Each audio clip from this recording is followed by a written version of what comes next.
நீங்கள் பாருங்கள், நம்ம தோட்டத்தில் போன பதிவில் தான் நான் போன வாரம் எல்லாமே களை எடுத்துகிட்டு போனேன். இங்கே பாருங்கள் எவ்வளோ வந்துருக்கு பாருங்களேன். மறுபடியும் நான் எல்லாமே எடுக்கணும்.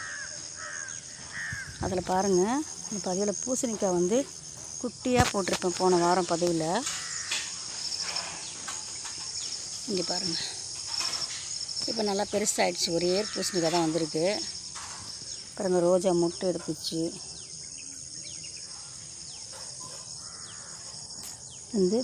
பன்னீர் ரோஸ். இது இந்த மாதிரி பூத்து முடித்தோடனே இந்த இலையெல்லாம் கட் பண்ணி விட்டுருங்க. அப்போ தான் சீக்கிரம் திருப்பி நம்மளுக்கு பூ வரும். இந்த இலையெல்லாம் எடுத்துட்டிங்கன்னா சீக்கிரமாக திருப்பி ஒரு மொட்டு வைக்கும். இதில் முள் அதேமாதிரி இங்கே ஒரு ரோஸு. இப்போ மழை லைட்டாக பெய்யறதால நிறைய பூச்சி வைக்குது. இங்கே பாருங்கள், இதில் ஒரு புழுவே இருக்குது, பெரிய புழுவே இருக்குது இதில். இங்கே பாருங்கள், உள்ளே தெரியுதா? அதுமாதிரி கரும்பு பாருங்கள், அழகாக வந்துடுச்சு. இது எல்லாமே சக்கரவள்ளி கிழங்கு. ஆனால் கிழங்கே உள்ளே இறங்கலை, ஏன்னு தெரியல.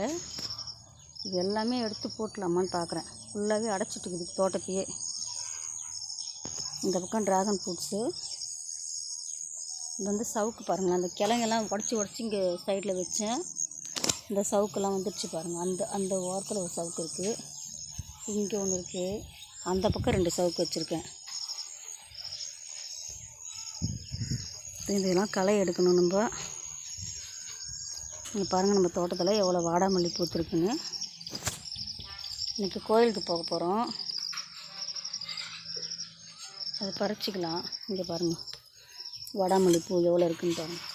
பறிச்சிட்டேன். இதில் இருந்து தான் நிறைய பறிச்சேன் பாருங்கள் பூ. ஒரு விதை நமக்கு எவ்வளோ பூ கொடுக்குது பாருங்கள் வாடாமல்லி. இது எல்லாமே வாடாமல்லி தான். இது பறிச்சிட்டேன் நான்.